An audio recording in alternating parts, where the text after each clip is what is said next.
Saludos amigos y bienvenidos a NLE. En esta ocasión veremos un tema que no es algo nuevo, sobre todo para Estados Unidos. Se había escuchado el término preppers, recordando que Estados Unidos siempre fue una cultura de prevención desde la Guerra Fría. Pueden ser hasta problemas sociales, ahora con lo de Rusia, con el programa nuclear, hasta el famoso crash, ¿no? Que se viene diciendo que puede ocurrir, ¿no? En un tiempo no muy lejano, y quizás sea una especie de plan también para esta famosa agenda 2030. Entonces, había escuchado de este término, preppers. Vamos a echarle un vistazo a ver qué dicen las páginas. Y esto se vino acrecentando después de lo que ocurrió en el 2019, 2020 para acá. Entonces, algunos lo llamarán que son innecesarias estas explicaciones o innecesario hacerle caso. Pero creemos que nosotros pues debemos de saber al respecto por si llegara a pasar algo, para que estés bien tú y pues, con los tuyos, ¿no? La verdad no es muy difícil que suceda. En las películas del 2000 para acá se han intensificado también la narrativa de catástrofe, una catástrofe planetaria que se puede ir hasta, puede ocurrir apagones.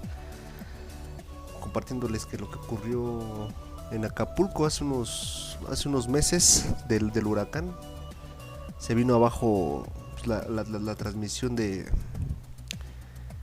internet, obviamente la luz eléctrica, los satélites, y eso en un solo día o en horas ocasionó un verdadero desastre, saqueando todo en caos, ¿no?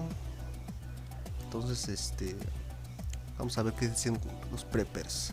Un movimiento en auge: prepararse para las grandes catástrofes. ¿Has oído hablar de los preppers? Probablemente no son demasiado conocidos, al menos por el momento, pero todo apunta a que, con el estilo de vida que estamos llevando en los últimos tiempos y cómo se están acelerando los eventos a nivel mundial, pronto lo serán. Preparacionismo o los preppers es un movimiento que se prepara para las grandes catástrofes. En España todavía son relativamente pocos, pero en Estados Unidos llevan mucho tiempo funcionando y son una gran comunidad que se caracteriza por estar preparados para hacer frente a cualquier catástrofe que pudiera suceder.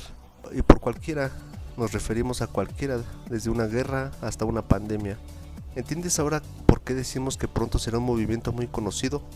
Vamos a profundizar un poco más en él. ¿Qué son los preppers? Los preppers o preparacionistas son una tendencia que se caracteriza por prepararse para escenarios catastróficos, de tal forma que, en el caso de que sucedan, ellos sean capaces de sobrevivir. Es un movimiento cuyo origen se puede rastrear hasta los años 30, pero que empezó a hacerse fuerte en Estados Unidos durante la Guerra Fría y que, en los últimos años, se ha extendido por muchos otros países. Podría parecer que los preppers son personas muy paranoicas y que básicamente están locos, pero lo cierto es que ya han sido capaces de adelantarse a eventos dramáticos.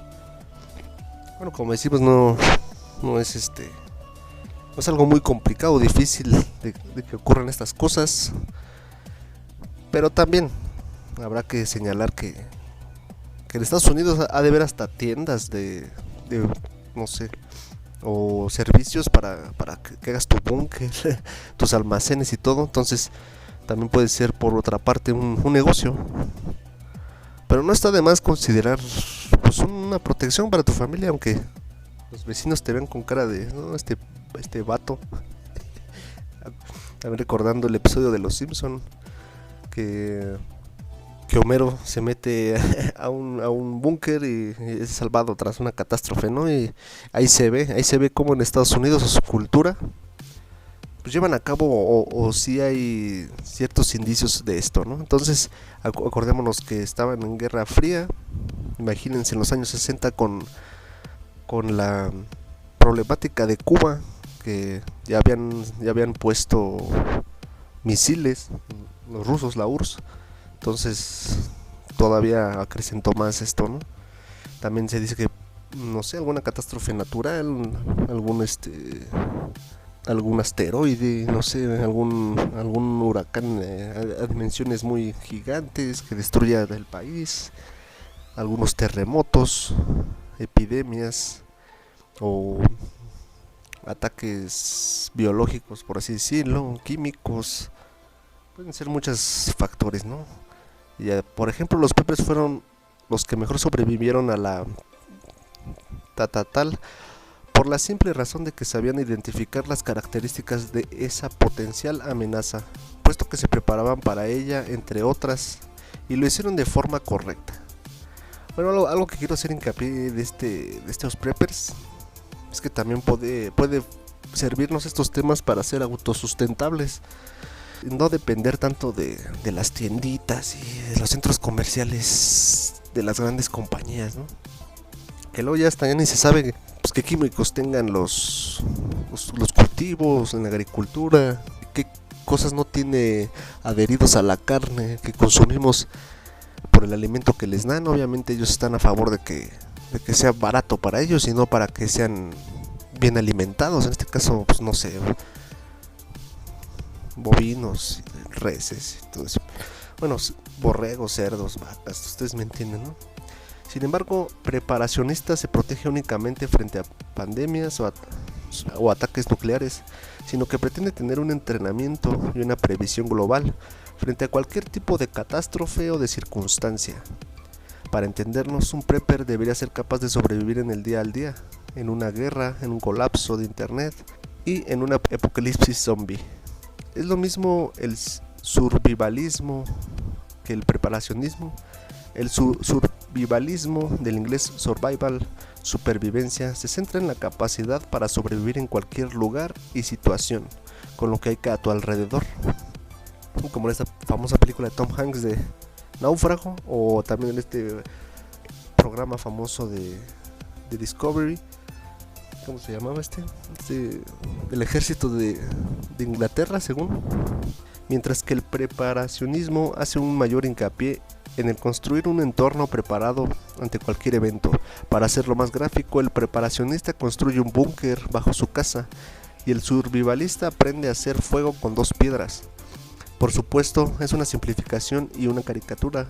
La realidad es que los preparacionistas, por lo general, también se esfuerzan por ser buenos survivalistas, porque a fin de cuentas, si no están preparados para sobrevivir sin un refugio, no están preparándose adecuadamente frente a cualquier circunstancia y contexto.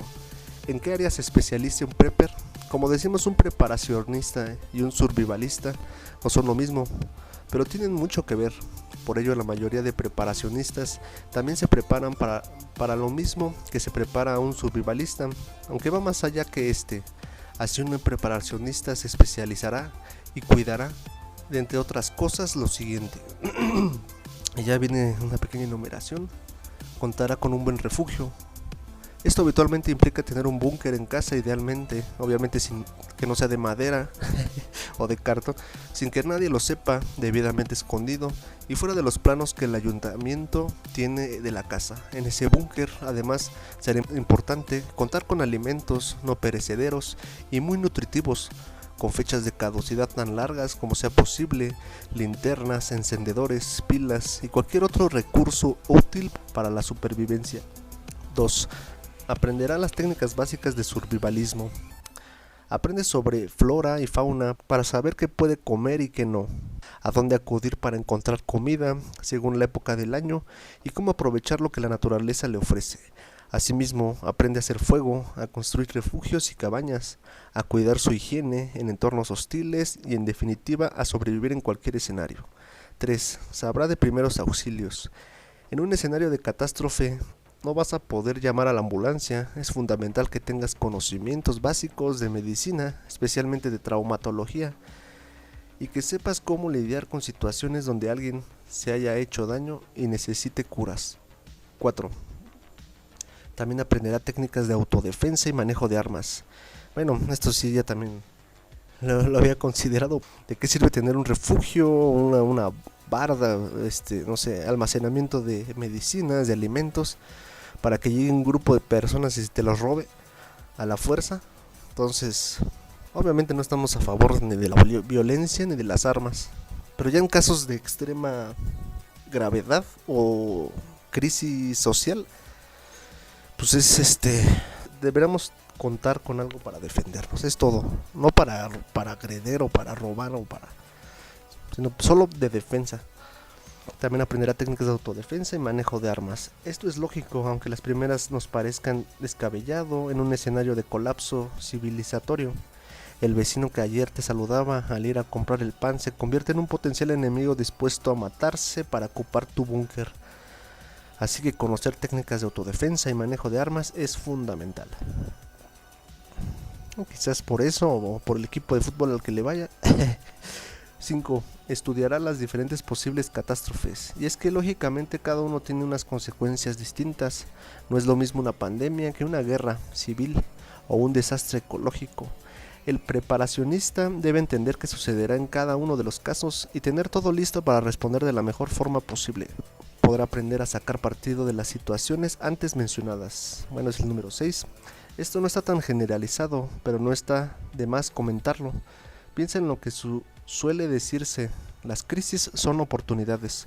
Por supuesto, ningún prepper desea que pase una desgracia, pero si sucede, vale la pena estar preparado para no solo sobrevivir a ella, sino también aprovecharla. Por ejemplo, realizando inversiones que se revaloricen al acabar la catástrofe.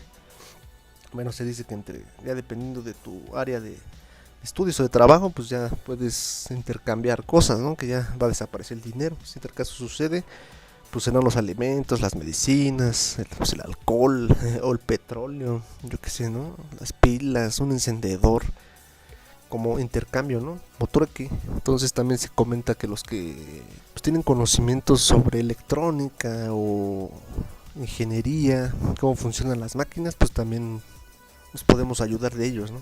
O también ya de diferentes rangos, ¿no? Los médicos o curanderos que saben de plantas, los agricultores que saben qué semilla debe plantarse en qué mes, aprovechando la época del año. Entonces muchas cosas que deberíamos de juntarnos con las personas que pueden sumar y no restar. Deberías serme prepper. Aunque hemos descrito el preparacionismo como un asunto casi puramente racional, lo cierto es que al final del día los preparacionistas suelen ser personas a las que les gusta esa preparación. Tienen una pasión por ello y así que no todo el mundo puede serlo. Bueno, ya ahí son sus opiniones, ¿no? Acá que dicen en otra página: una comunidad preppers, una comunidad preparada para cualquier catástrofe. Bueno, y algunas personas pues, nos gusta, ¿no? Convivir con la naturaleza. Entonces también, pues no necesariamente para una catástrofe o algo negativo. Podemos ocupar todas estas cosas para, si vas con un grupo de amigos a algún lugar remoto, mientras no esté cerca los ovnis o el narco, pues saber estas cosas, ¿no? Cada vez son más las personas que se preparan para sobrevivir en el caso de que haya una amenaza de cualquier tipo. Se conocen como preppers, preparacionistas o survivalistas, y son personas que han aprendido técnicas de supervivencia porque entienden que ante una situación de emergencia extrema no pueden depender de profesionales de rescate, por lo que son capaces de sobrevivir por sí mismos. En su código interno esperan el día en que sus siglas no sé qué, lo que vendría a ser el día que todo reviente. Los survivals se definen como un seguro para tiempos difíciles y se caracterizan por pensar que siempre puede llegar el momento. Para ellos la preparación no es el destino, sino el camino. Los grandes enemigos de un prepper son los acaparadores, que son los opuestos a los preparadores y solo se abastecen de material cuando hay una necesidad, por lo que hacen disparar los precios de los productos que escasean. Lo que les digo de no depender tanto de las tienditas y así. ¿Por qué no tener una hortaliza, una huertita, unas gallinitas, no sé, animalitos? Y dejan eso espiritualmente o saludablemente, también te ayuda bastante. El survivalismo pasa por entrenarse para poder sobrevivir en cualquier condición. Practica técnicas de supervivencia en bosques y montañas y perfecciona sus técnicas día tras día. ¿Quiénes son los preppers? Los preparacionistas son personas que afrontan los momentos de incertidumbre relajados, con el botiquín, la despensa y el congelador llenos y organizados a la perfección por fechas de caducidad y calorías.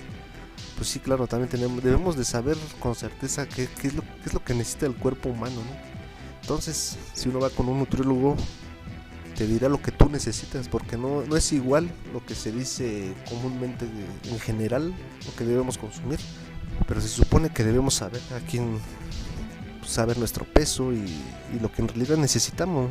No es igual para todos. Tienen preparado un plan de acción en caso de que un hecatombe llegue y cuentan con un refugio donde sobrevivir, ya sea dentro o fuera de casa. Esto de Bog-in, no sé qué sea. Mira, el Bog-in se refiere a refugiarse en su propia casa hasta que el peligro haya pasado. Las características principales son: el refugio es tu propia casa y conoces sus puntos fuertes y débiles. Cuentas con más suministros ya que no tienes que cargar con nada. No puedes poner distancia entre la amenaza y tú. Bueno, entonces imagínense si se llegara a ir la luz eléctrica, pues también hay otra parte, ¿no? Pues el aburrimiento, lo que sea, mantener la mente ocupada, no necesariamente. Bueno, esto lo comento porque al estar pensando en lo negativo y en los desafíos de la vida, en las pérdidas o la situación grave que uno esté pasando, si en tal caso ocurre, pues tener la cabeza en otro lado, ¿no? Entonces también lo hemos considerado. Pues no está de más tener pues unos libros, algún instrumento, papel y lápiz, no sé, cualquier cosa que no dependamos tanto de la luz eléctrica y la tecnología, que para muchas personas nos cuesta trabajo depender tanto. Por decir, yo conozco personas que de tantito el celular se les acaba la pila. Es como lo peor. 6 formas para afrontar el fin del mundo. La base de todo preparacionista está en anticiparse a cualquier tipo de acontecimiento que pueda modificar su estilo de vida actual. Para ello se especializan y se entrenan para saber sobrevivir en la naturaleza. Para saber cómo actuar en condiciones más extremas, un survivalista practica bushcraft, o no sé, una técnica para entrenar de forma premeditada y voluntaria de vivir por sus propios medios en la naturaleza durante un periodo de tiempo concreto, conseguir alimentos, purificar el agua que recoges y practicar habilidades como la caza, la pesca, el rastreo o hacer fuego son algunas de las prácticas que se realizan en el bushcraft. Pues sí, todo eso de recolectar el agua, hay unas formas muy interesantes de colocar macetas así en lugares reducidos. La cosa es que tenga lugar para el sol, ¿no? 2. Tener una mochila bug out, o lo que es lo mismo, tener siempre listo un kit de emergencia siempre a mano para poder sobrevivir 72 horas. Bueno, está bien. En ella se recomienda llevar 5 cosas imprescindibles: un purificador de agua, una chaqueta para evitar la hipotermia, alimentos muy calóricos, no perecederos y envasados en lata, una linterna LED y un botiquín de primeros auxilios. Es lo más básico que sugieren en esta página. El 3. Disponer de herramientas básicas para la supervivencia. Si hay algo que no puede faltar en un kit para sobrevivir, son las herramientas de supervivencia. Se recomienda tener siempre sogas, cuchillos, sierras, hachas y palas. Sistema para prender fuego, botiquín de primeros auxilios. Este de los fuegos, pues lo más óptimo es algo que no se acabe, ¿no? Como un encendedor o cerillos, como un pedernal y pues esa piedra o no sé si es un metal que saca chispas, ¿no? También hay muchos videos en YouTube que puedes ver cómo se puede crear fuego. Algunos hasta sugieren que con ceniza y algodón. Entonces, pues no está de más. Ya sea por gusto o por prevención, pues podemos checar estas cosas, ¿no? Que estamos a la mano, todavía podemos checar información en internet antes de que se venga el crash. Botiquín de primeros auxilios, que pues es básico, ¿no? Tu omeprazol, pues, alcohol, algodón, gasas, no sé, pastillas para, para la gripe, para problemas digestivos, no sé. Y una brújula. Como sabemos que para las personas que viven en zonas urbanas puede ser complicado tener un kit de herramientas para sobrevivir. Pues aquí faltó una navaja suiza, ¿no? Que ya vienen con muchas. Como sabemos que para las personas que viven en zonas urbanas puede ser complicado tener un kit de herramientas para sobrevivir, una buena alternativa es contar con multiherramientas para survival, que ofrecen varios usos en una sola herramienta de tamaño contenido, para que puedas llevarla contigo sin tener que cargar con herramientas más pesadas. Te recomendamos las siguientes. Si hay una multiherramienta que puede ayudarte en el caso de una situación extrema, sin duda es la... Ya te pasan hasta la marca, ¿no? Y todo. Ya que cuenta con herramientas survival como por ejemplo varilla, ferroceiro, para hacer fuego, ya que genera chispas cuando se roza contra una superficie áspera. No, pues está genial, ¿no? Silbato de seguridad, que dicen que también es importante tener algo por si te llegas a... No sé, un ejemplo, un terremoto y estás atrapado o estás lesionado de una pierna, pues puedes ocupar el silbato pues estás en una situación de pedir ayuda, ¿no? Abrelatas para abrir conservas con una hoja diseñada para evitar que el metal quede con rebabas que puedan cortarte. Sierra fabricada con acero 420 no sé qué, que requiere menos esfuerzo en el corte. Martillo con acabado texturizado, ¿no? Y aquí ya vienen las fotos. Sí, podría ser una herramienta de esas muy útil. Otra de las multiherramientas más duras para aguantar que haga falta, para aguantar lo que haga falta es ya también te pasan la marca, ¿no?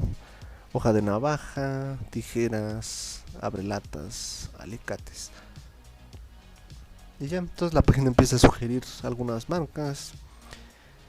A lo mejor hasta esa es la iniciativa de la página para vender. 4 suministros para sobrevivir a un año. Si tú puedes sobrevivir con un año sabiendo que necesitas para alimentarte, con eso estás por hecho de que vas a poder sobrevivir. La idea es que un preparacionista pueda ser autosuficiente si hay una situación de desastre. Lo ideal es hacerlo a través de la compra diaria de cosas esenciales que puedas necesitar en caso de emergencia, como por ejemplo alimentos, un botiquín, comida o ropa. Tener un búnker. Es complicado construir un búnker, ¿no? Imagínate aquí en México se los encargas a unos albañiles y te lo hagan chueco, pues no. Contar con un búnker o refugio donde refugiarse en caso de necesitarlo es fundamental para los preppers. Se recomienda que esté ubicado lejos de la ciudad y de zonas habitadas, y si puede ser en dirección opuesta a las salidas de evacuación. 6. Sistemas de comunicación. Claro, pues esto también es muy vital, sobre todo por si cuentas o estás con un grupo de amigos, ya sea o tu colonia, no sé, con los vecinos se reúnen y pues se puede tanto defender o autosustentar o trabajar en equipo, pues puede ser mejor, ¿no? En el caso de que llegue una situación de emergencia, no te puedes permitir quedarte incomunicado. La electricidad es indispensable para la comunicación que utilizamos hoy en día. Por eso es importante conocer qué herramientas de comunicación alternativas puedes utilizar. Walkie-talkie, que aquí lo decimos walkie-talkie, funciona por ondas de radio y se abastece de una batería integrada. Tiene un alcance entre 8 y 10 kilómetros. Se pueden conseguir por un precio asequible. Es una de las opciones de comunicación más utilizadas por los preppers, ya que es una alternativa muy efectiva. Pues sí, es la que siempre señalan, ¿no? Los walkie-talkies. Banda ciudadana. Son equipos de radio que utilizan los camioneros, ya que ofrecen un rango de comunicación mucho mayor. Claro, un radio, pero que tú puedas también transmitir, ¿no? Fíjense, está bien. Cómo elegir un cuchillo, las mejores herramientas para regalar a tu... Pues sí, es una marca, miren. Entonces, por si quieren checar la página, pues acá está, ¿no? A ver, veamos otra. La BBC. preppers, ¿por qué hay cada vez más gente que se prepara para una gran catástrofe? Julie Fredrickson, una emprendedora de Silicon Valley, recuerda claramente el momento en que decidió convertirse en una prepper, como se conoce en inglés a las personas que hacen previsiones para estar listas para protegerse ante el peor desastre, los peores escenarios, ¿no? Ocurrió hacia fines de octubre del 2012, cuando el huracán Sandy acababa de llegar a Nueva York. Hubo un gran destello casi fosforescente. Era la principal planta de energía que presta servicio a la parte baja de Manhattan, que dejaba de funcionar. Hubo este brillo verde como de otro mundo, y luego todo se quedó a oscuras, relata. Ella se quedó moviéndose a tientas en la oscuridad en su apartamento en un edificio de gran altura en Nueva York, sintiéndose aislada y aterrorizada. Me di cuenta de que no estaba preparada ni siquiera para cosas muy básicas. No tenía suficiente agua, no tenía radio para escuchar las transmisiones de emergencia, y nunca quise volver a experimentar eso nunca más, dice. Aquí está la foto del huracán. En la actualidad Julie está mucho mejor equipada. Cuando se produjo la tal, aquí lo pueden ver, supo exactamente qué hacer. Se fue de Nueva York a su estado natal de Colorado. Ella ahora tiene permanentemente preparada una bolsa llena de suministros de emergencia. Una bolsa de chetos, ¿no? Lista para llevar consigo. Ella y su esposo incluso están considerando la idea de construir un búnker o una casa para refugiarse en caso de emergencia. Entonces imagínense la inversión de hacer un tipo de cosas así. Pero si llegara al tal caso y se pueden refugiar, ya no, pues, excelente inversión. Lejos del estereotipo, pero como mujer de 30 y tantos años, ella difícilmente encaja en el estereotipo generalizado de los preppers, que suelen contar con una ruta de escape, suministros médicos, comida para algunas semanas o incluso un búnker aislado y bien abastecido en un lugar remoto. Julie afirma que ama la vida en la ciudad con sus restaurantes y teatros, lo que la aleja de los preparacionistas solitarios, que quizás viven al margen de la sociedad y que sospechan de cualquier interferencia del gobierno en sus vidas, y que encarnan en la imaginación de la gente la típica imagen de un prepper. Sí, ya saben, ¿no? Así como, por ejemplo, cuando Noé estaba haciendo el arca, como la gente se burlaba, ¿no? Tomaban de, mira ese vato está loco. Durante los últimos 5 o 10 años este estereotipo se ha desvanecido, dice John Ramey, que dirige una comunidad en línea de preparacionistas de América del Norte llamada The Prepared o algo así, ¿no? Ahí está el señor John Ramey. La gran mayoría de los preparacionistas son personas serias y racionales. La comunidad ha rechazado bastante bien las teorías de conspiración de la vieja escuela y ese tipo de ideas radicales. La gran mayoría de los preppers hoy son personas serias y racionales, y su número está creciendo exponencialmente. Se ha convertido en algo común. Eso no quiere decir que esos elementos radicales hayan desaparecido por completo, solo que las mismas comunidades se han vuelto más diversas. En The Prepared, por ejemplo, Ramey no permite que se hable de política. Señala que el grupo más grande de usuarios son personas entre 25 y 35 años de edad, seguidos de quienes tienen entre 35 y 45 años. La mayoría vive en áreas urbanas en lugar de rurales, y se divide equitativamente entre hombres y mujeres. Más desastres, mayor desconfianza.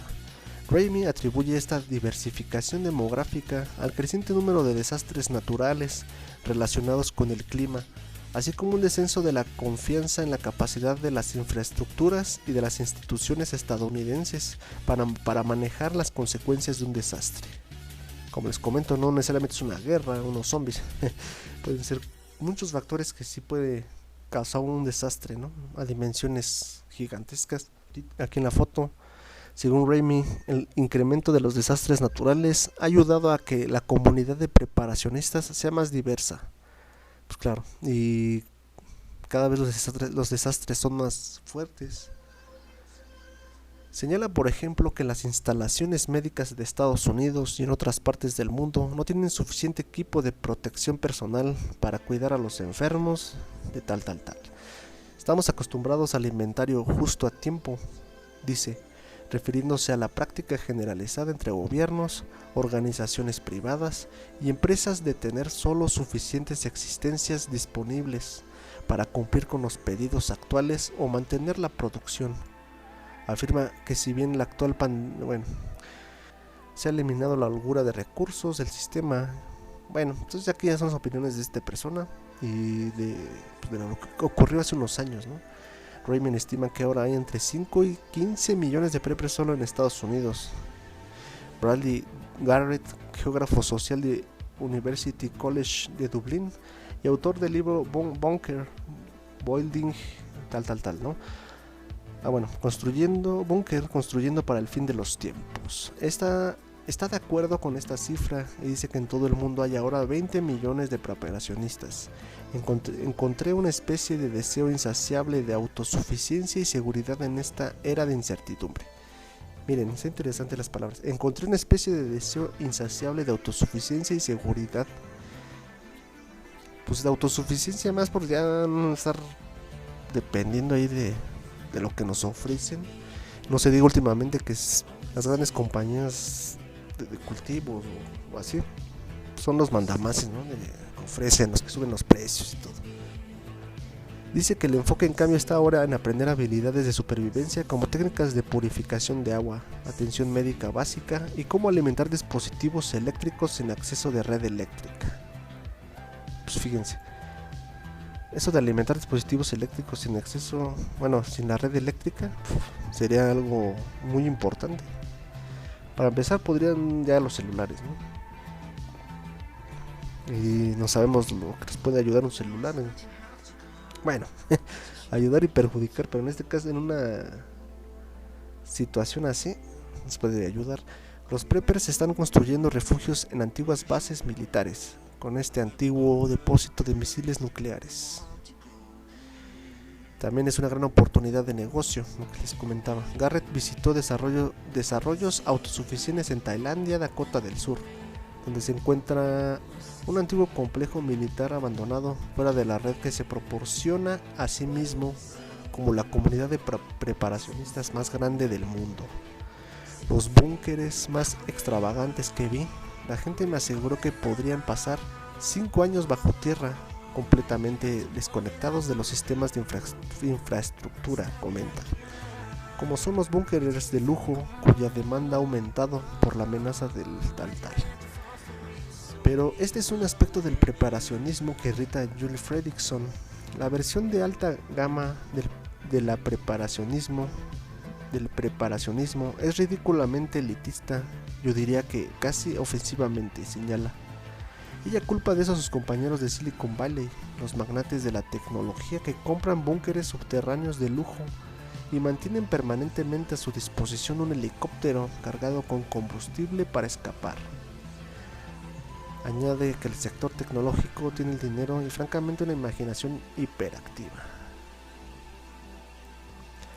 Con un suministro de alimentos como este, Julie Fredrickson espera estar en condiciones de ayudar a su comunidad más próxima. Fíjense, una cosa es para uno mismo y otro ya para ayudar a personas. Todos leemos mucha ciencia ficción y hay un espíritu en la industria de la tecnología que sugiere que deberías estar preparado en lo que vendrá después, agrega. Su estilo de preparacionismo es ser inclusiva y pensar en cómo podría estar en condiciones de ayudar a su comunidad inmediata si ocurre una emergencia. Ella sostiene que tomar medidas para dejar de depender de los sistemas de suministro de alimentos justo a tiempo, cultivar y conservar sus propios alimentos y reforzar las habilidades básicas de supervivencia puede ser rentable.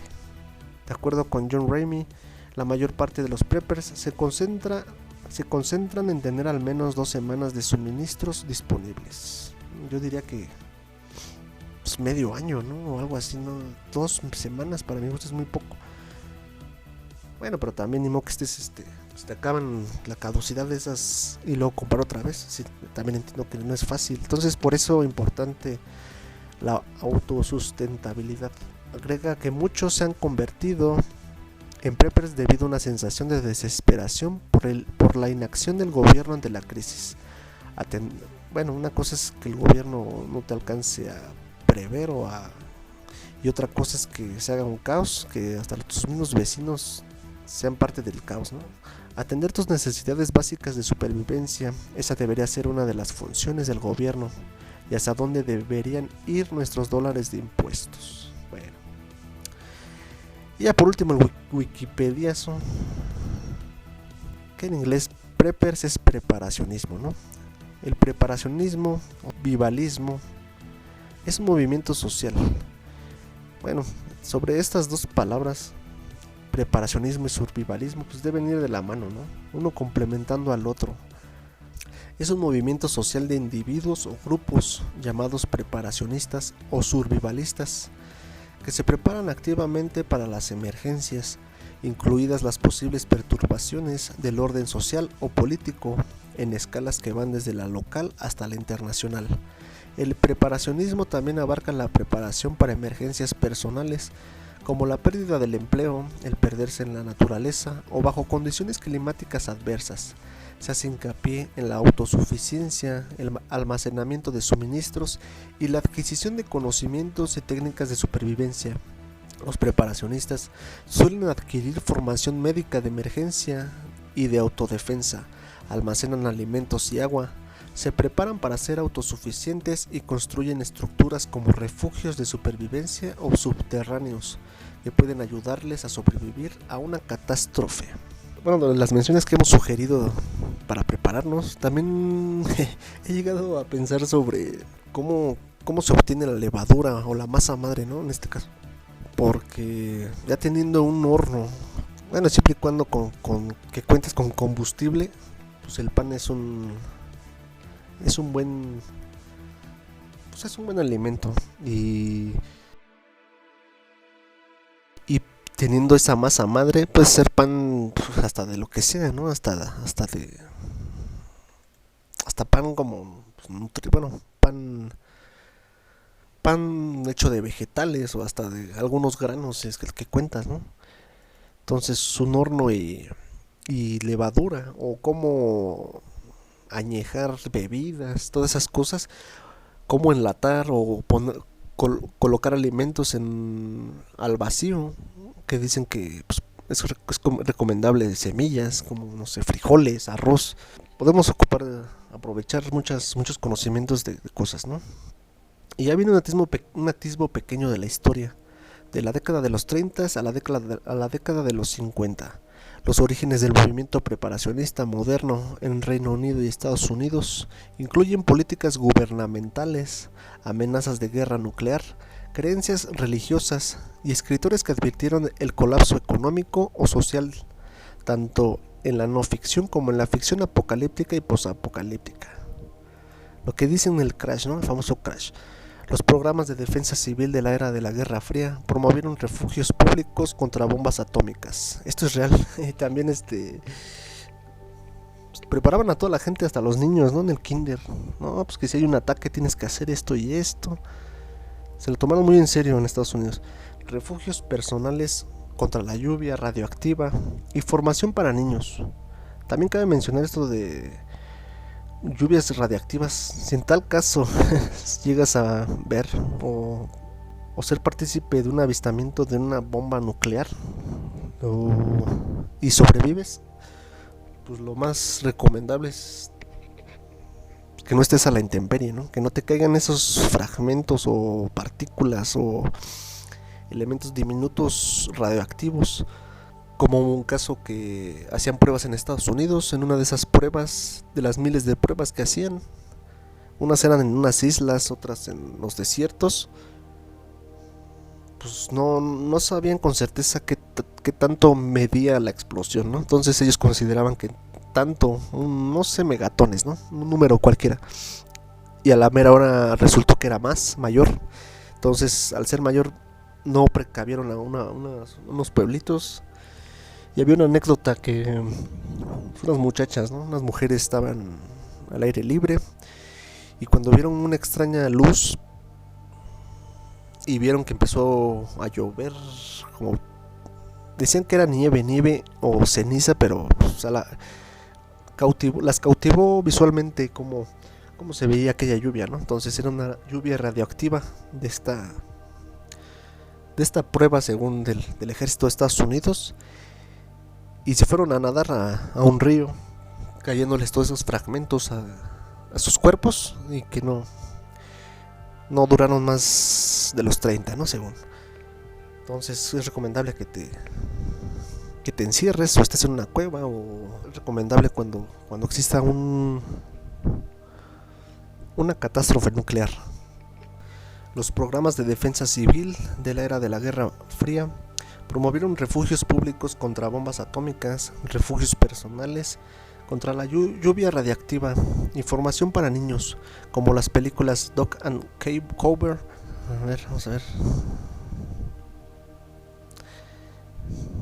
Es un cortometraje del 51 en los Estados Unidos que muestra con el personaje animado de una tortuga llamada Bert, cómo protegerse en la explosión. Interesante.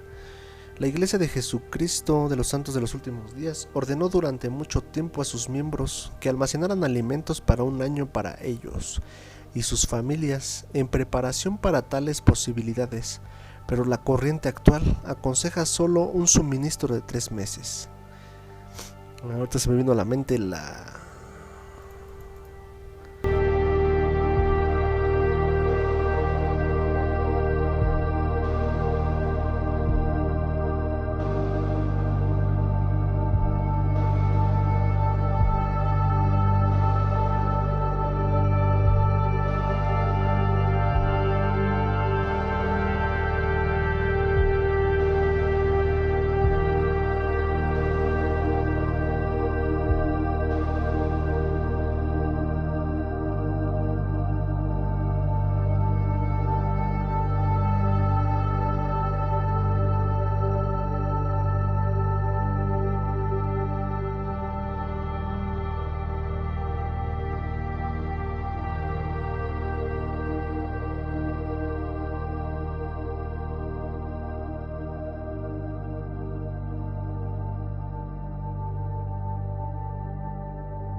gran depresión que siguió el derrumbe de Wall Street en 1929 es citada por los preparacionistas como un ejemplo de la necesidad de estar preparados. En la década de los 60, el aumento de la inflación de esta década, la devaluación monetaria de Estados Unidos, la constante preocupación por un posible enfrentamiento nuclear entre Estados Unidos y la Unión Soviética, y la percepción cada vez mayor de la vulnerabilidad de los centros urbanos a la escasez de suministros y otros fallos del sistema motivaron a una serie de pensadores, principalmente conservadores y libertarios, a promover la preparación individual. Harry Browne, que es un escritor, político y analista de mercado, comenzó a ofrecer seminarios sobre cómo sobrevivir a un colapso monetario en el 67. Entonces, como ven, no es un tema nuevo. Y ahora está un poquito peor con todo esto de la tecnología, los hackers, la inteligencia artificial, algoritmos, alta tecnología. En fin, con el arquitecto Don Stevens en el 67, proporcionando información sobre cómo construir y equipar un refugio de supervivencia. Artículos sobre el tema aparecieron en publicaciones libertarias de pequeña distribución como The Innovator y Atlantis Quarterly. Fue durante este periodo que Robert Kephart comenzó a publicar tal, más tarde rebautizada como Personal Finance. Durante varios años el boletín incluyó una sección continua sobre la preparación personal escrita por Stevens, promovió costosos seminarios en Estados Unidos sobre temas de precaución similares.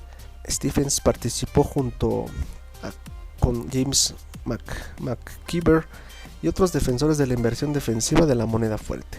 Ya en los 70s, Howard Roth advirtió sobre el colapso socioeconómico en su libro del 74. El libro de Roth se publicó durante un periodo de inflación galopante a raíz de la crisis del petróleo del 73. La mayoría de los elementos de supervivencia se citan en él, incluido el asesoramiento sobre el almacenamiento de alimentos.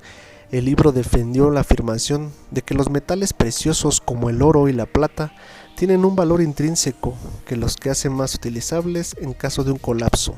Sí, también es mencionado eso. El instructor de armas de fuego y preparacionista, el coronel Jeff Cooper, escribió sobre el endurecimiento de los refugios contra el fuego de armas pequeñas en un artículo titulado Notes of Tactical Residential, no sé qué, en el número tal. Cooper sugirió usar el principio Vauban. ¿Qué es esto?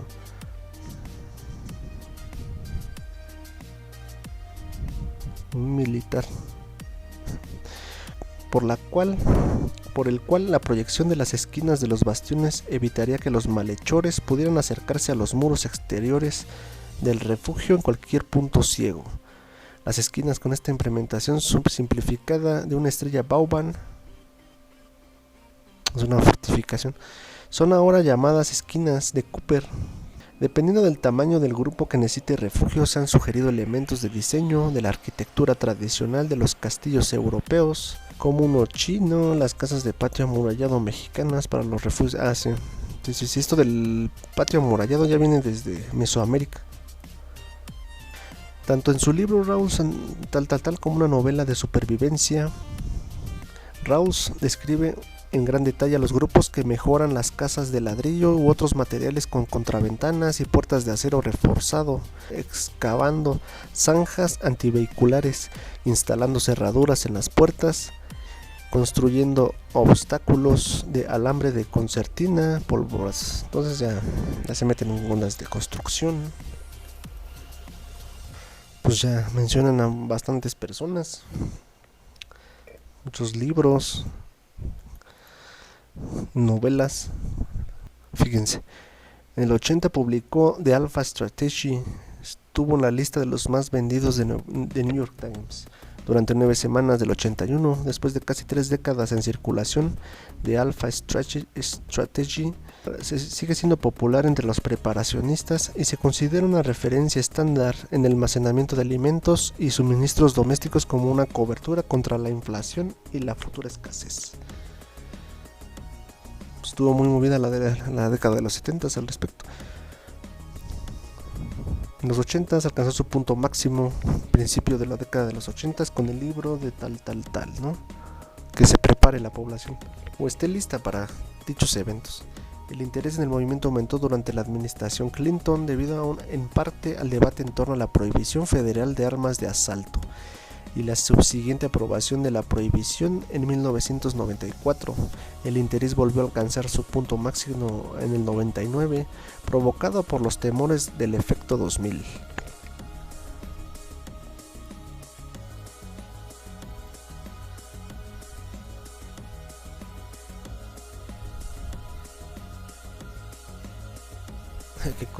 Antes de que se hicieran grandes esfuerzos para reescribir el código de programación de las computadoras para mitigar los efectos, algunos escritores como Gary North, Ed Jordan, James Howard Kunstler y el asesor de inversiones Ed anticiparon cortes de energía generalizados, escasez de alimentos y gasolina y otras emergencias. North y otros dieron la alarma porque pensaron que las correcciones del código, qué cosas, nunca había escuchado ese efecto 2000. Bueno, se pusieron tensos, alarmistas. Década de 2000. Otra ola de preparacionismo comenzó después de los ataques del 11 de septiembre del 2001 y los posteriores atentados en Bali, Madrid y Londres. Este resurgimiento del interés en el preparacionismo parece ser tan fuerte como el enfoque de la era de los 70 en el tema. El temor a la guerra, la gripe aviar, la escasez de energía, los desastres medioambientales y el cambio climático mundial, junto con la incertidumbre económica y la aparente vulnerabilidad de la humanidad, tras el terremoto y tsunami del Océano Índico en el 2004 y huracán Katrina, han aumentado interés en los temas de supervivencia. A raíz de la gran recesión del 2008, se publicaron muchos libros y más tarde se ofrecieron consejos de supervivencia para varios posibles desastres, desde la escasez de energía y la crisis económica hasta el terrorismo nuclear y biológico, además de los libros de la época de los años 70, los blogs y los foros de internet. Son formas populares de difundir información sobre preparacionismo. En los sitios web y blogs se examinan los vehículos, los refugios, las nuevas amenazas y se enumeran los grupos preparacionistas. El problema económico derivados del colapso del crédito provocado por la crisis de las hipotecas subprime de Estados Unidos en 2007 y la escasez mundial de cereales han llevado a un sector más amplio de la población a prepararse. Pero es que también somos bastantes humanos, somos como ratas. La llegada de la gripe porcina, bueno, ¿no? Y otros casos que, como verán, siempre ha habido estos preppers, ¿no? Décadas del 2010 al 20, programas de televisión como Doomsday Preppers de National Geographic surgieron para capitalizar lo que la colaboradora de entretenimiento de Los Angeles Times denominó el zeitgeist de hoy en día, de miedo a un evento que cambie el mundo. Después del tiroteo en la escuela primaria Sandy Hook en el 2012, la comunidad de preparacionistas se tuvo que enfrentar al juicio público después de que se revelara que la madre del perpetrador era una preparación. Ahora nada más falta que señalen a los preppers como algo malo, ¿no? Pero también puede ser un caso de que sí era un prepper y se volvió loco, lo que sea. Escenarios y perspectivas. Los seguidores del preparacionismo se acercan a él de diferentes maneras, según sus circunstancias, mentalidad y preocupaciones particulares por el futuro. A continuación se presentan algunas caracterizaciones, aunque la mayoría de los preparacionistas encajan en más de una categoría. Orientado a la seguridad, mientras que los preparacionistas aceptan la viabilidad a lo largo plazo de la civilización occidental, aprenden los principios y las técnicas necesarias para sobrevivir a las situaciones que amenazan la vida y que pueden ocurrir en cualquier momento y lugar. Se preparan para tales calamidades que podrían resultar en daños físicos o que requieren atención inmediata o defensa de las amenazas. Estos desastres pueden ser bióticos o abióticos.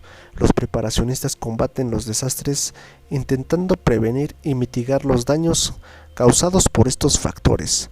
Supervivencia en la naturaleza. Este grupo hace hincapié en la posibilidad de mantenerse vivo durante periodos indefinidos en escenarios de vida silvestre potencialmente fatales, incluyendo accidentes de avión, naufragios y estar perdido en el bosque.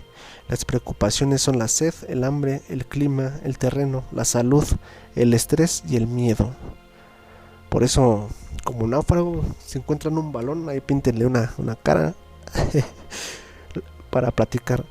La regla del 3 se suele destacar como práctica común para la supervivencia en las zonas silvestres. Este grupo se centra en la supervivencia frente a situaciones violentas, incluida la protección personal y sus ramificaciones legales, la conciencia del peligro.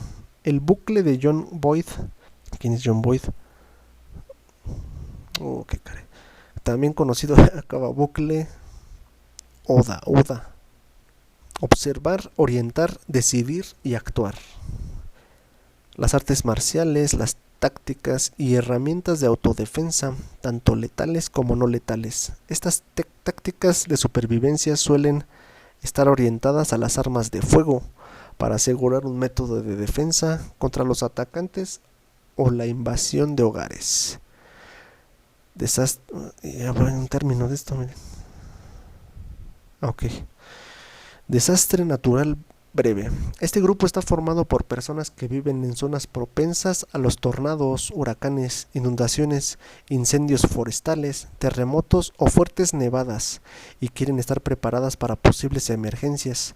Invierten en material para fortificar las estructuras y herramientas para reconstruir y construir refugios temporales, aunque asumen la continuidad a largo plazo de la sociedad. Algunos pueden haber invertido en un refugio construido a medida, alimentos, agua, medicinas y suficientes suministros para sobrevivir hasta que se reanude el contacto con el resto del mundo. Un desastre natural prolongado. Este grupo se ocupa de los ciclos climáticos de 2 a 10 años que han sucedido históricamente y pueden causar malas cosechas. Pueden almacenar varias toneladas de alimentos por cada miembro de la familia y tener un invernadero muy resistente con semillas no híbridas enlatadas. Desastre natural indefinido, multigeneracional. Este grupo considera el fin de la sociedad tal y como existe hoy en día, bajo posibles escenarios como el calentamiento global, el enfriamiento global y la degradación medioambiental, el calentamiento o enfriamiento de las aguas del corriente del Golfo, o un periodo de inviernos severamente fríos causados por un supervolcán.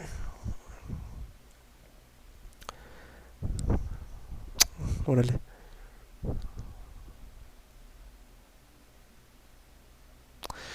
Un ataque de asteroides o un invierno nuclear. Escenario bioquímico. Luego, escenario bioquímico.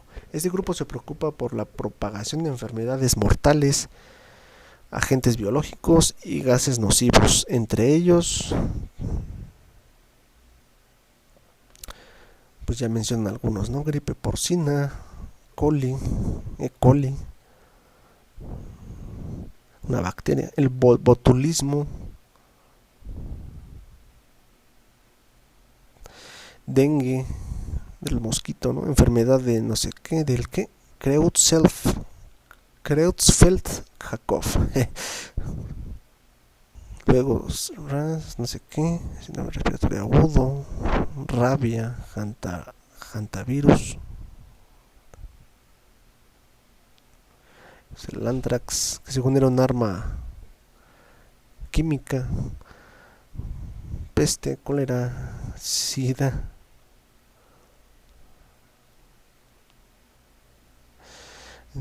ébola,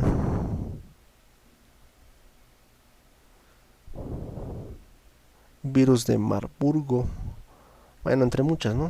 Pero bueno, quería echarles un vistazo. Sarín.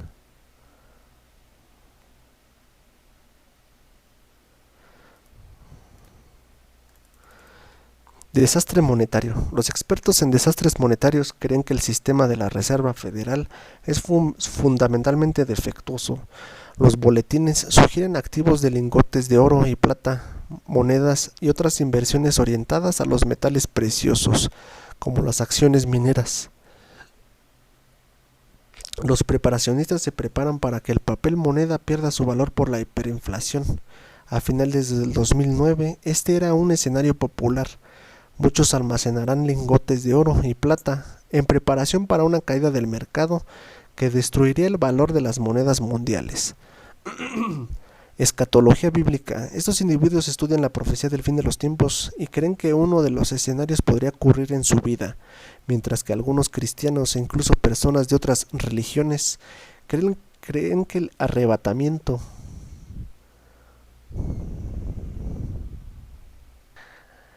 miren, aquí entonces el almacenamiento de alimentos permite que los alimentos se consuman durante algún tiempo relativamente largo, generalmente semanas o meses después de la cosecha, en lugar de hacerlo de forma inmediata.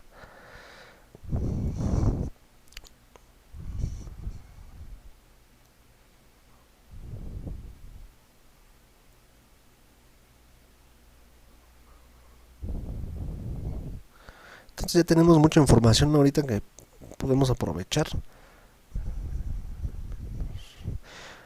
Podemos checar cómo conservar alimentos, cómo purificar agua.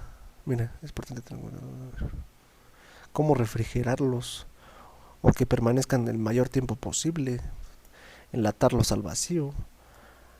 También estas cosas es importante, cómo hacer aceites o cosas así.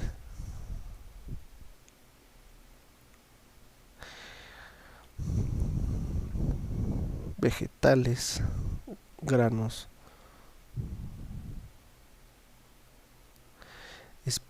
hierbas, también pues, sí, macetitas, ¿no? Y tú puedes plantar hasta tés, verduras, especias, hierbas, hasta medicinales, ¿no?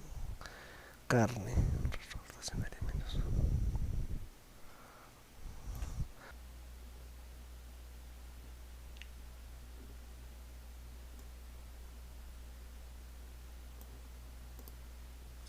¿no? Pues miren, hay varias formas de purificar agua, ¿no? Ya pueden checarlas, formar purificación.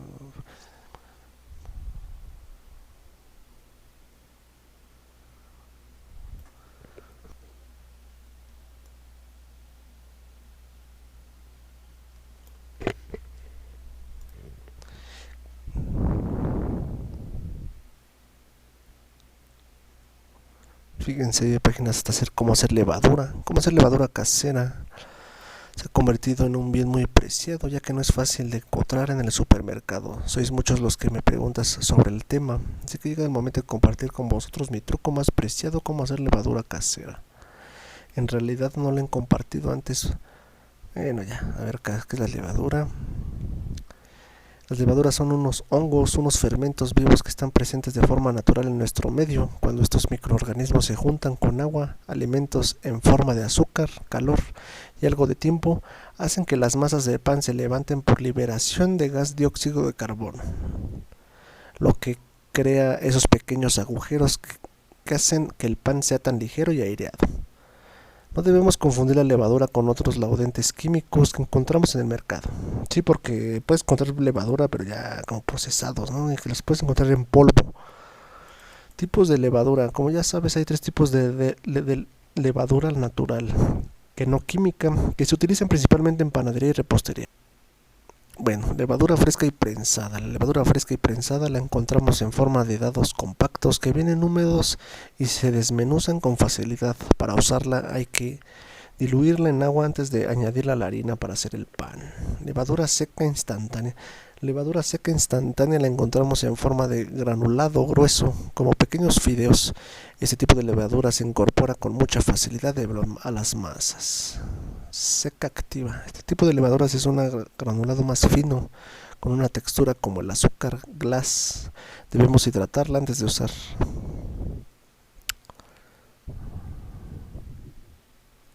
Pues la masa madre me parece que es la natural.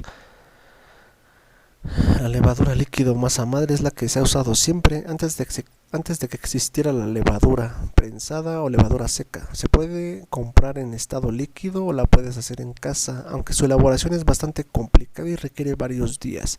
Es muy fácil de usar porque se integra a la perfección con la masa. Debes guardarla en la nevera.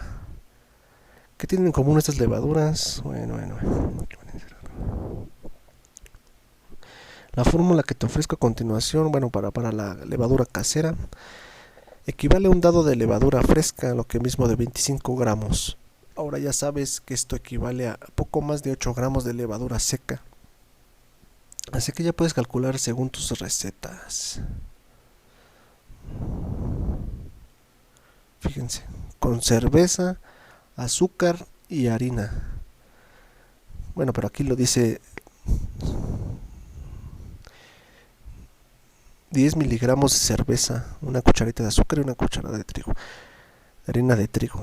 Elaboración de esta levadura casera no puede ser más sencilla, eso sí, necesitará de varias horas para poder usarla. Pon en un bol pequeño de cristal la cerveza junto con la harina y el azúcar, mezcla muy bien, tapa con film transparente y coloca en un lugar cálido, sin corrientes de aire. Puedes poner dentro del horno apagado. Deja actuar durante unas 7-8 horas, lo ideal es dejar actuar toda la noche. Sí, como para que se infle, ¿no? Como los panes. O para que los microorganismos hagan de las suyas y podamos ocuparla, ¿no? Transcurrido ese tiempo, destapa, remueve un poco y tendrás lista la levadura. Bueno, así es un ejemplo para que puedas checar por tu cuenta pues, qué cosas podemos ayudarnos de esto, ¿no? Miren, aquí hay algunas ideas.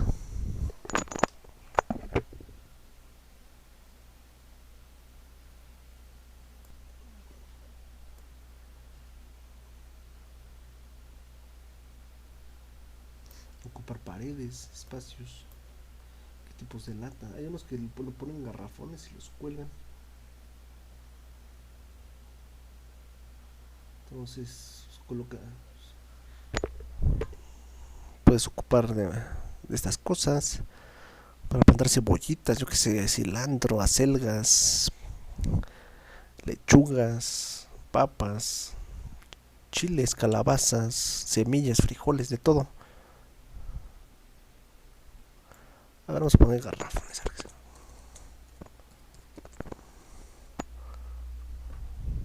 No, bueno, sí, miren, algo así.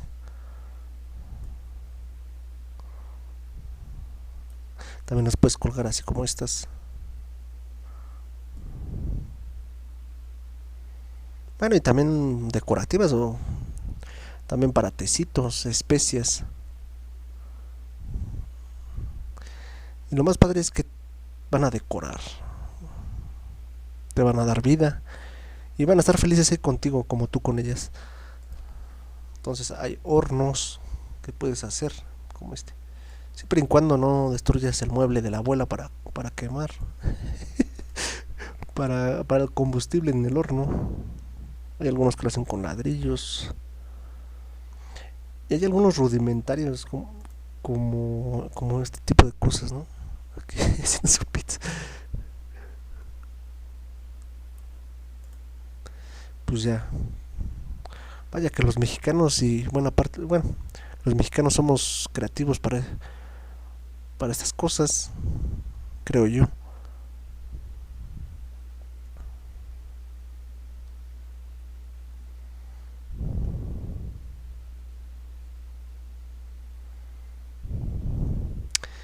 Y ya puede ser hasta galletitas, ¿no?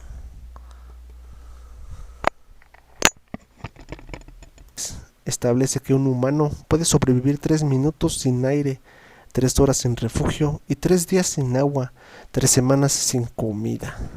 Ah, caray.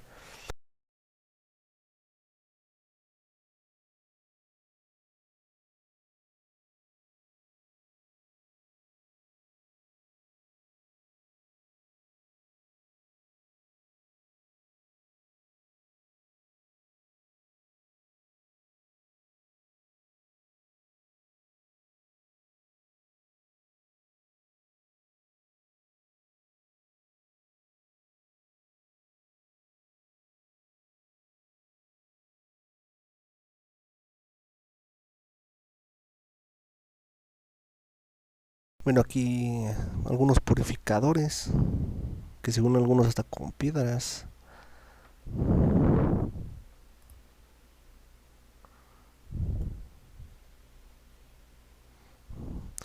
Filtro casero de agua. Entonces hay muchas cosas, ¿no? Que si supiéramos esto ya no estaríamos ahí comprando agua.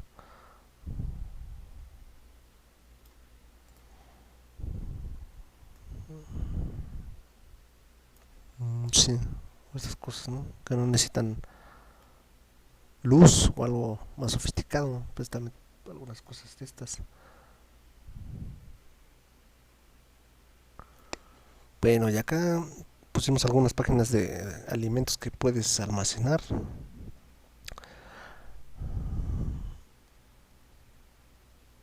Llenas de sacarlo con los productos que tienes previsto consumir todos los días. Los primeros tienen una fecha de caducidad y debes respetarla porque consumirlos con posterioridad a ella puede resultar dañino para tu salud.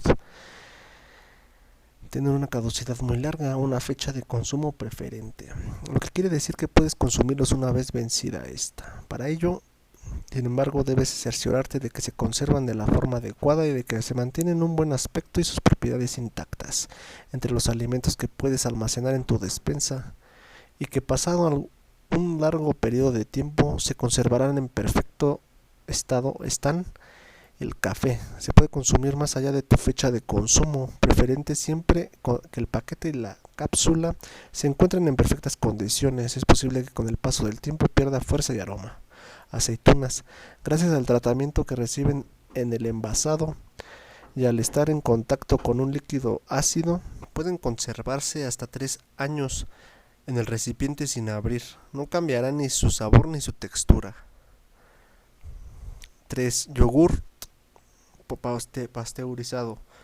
Tienen las mismas propiedades nutritivas que los yogures tradicionales, pero al ser sometidos a un proceso térmico en el que se destruyen las bacterias, cuentan con una mayor estabilidad, no necesitan refrigeración y su vida útil es de hasta 7 meses. Órale.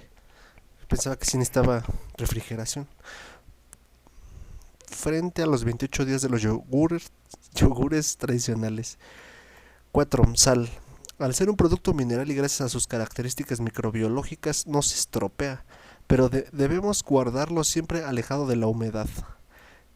5. Chocolate negro. Es un producto rico en grasa y azúcar que puede conservarse durante mucho tiempo, siempre que se respeten unas condiciones de humedad y temperatura. Debe guardarse en un lugar seco entre 15 grados y 18. Vinagre. Es un conservante natural y su alta concentración de ácido acético impide que las bacterias se instalen y se reproduzcan en él. Sin embargo, las cremas de vinagres balsámicos sí que pueden estropearse, por lo que llevan impresa su fecha de caducidad. 7. Aceite de oliva.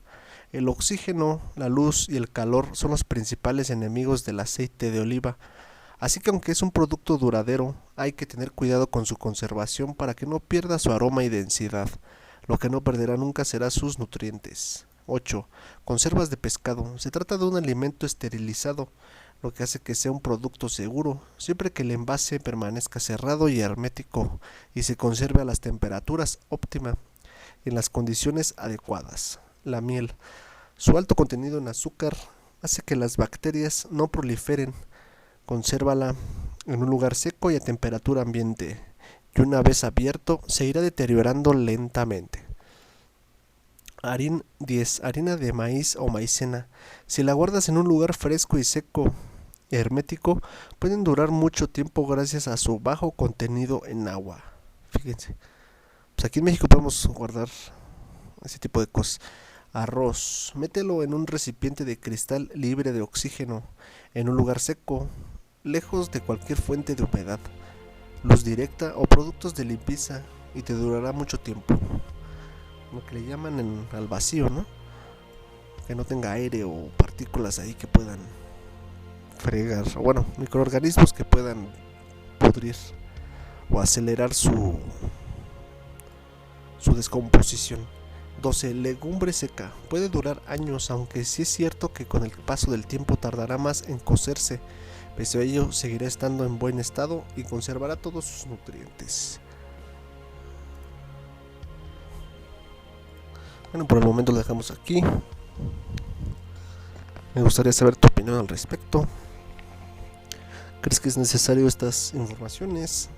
Saber al respecto de cómo son estos preppers o survivals.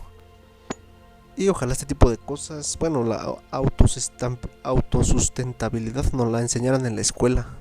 Por algo no nos enseñan nada de hortalizas, nada de cultivos, nada de una granja, cómo cuidar las plantas, cuáles son convenientes, cuáles son curativas o tengan propiedades convenientes para tés o para especies. Entonces acuérdense que existen fuertes compañías que están a favor de que no sepamos estas cosas.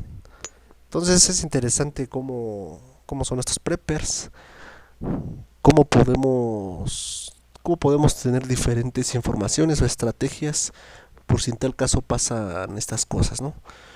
Catastróficas, nucleares o climáticas.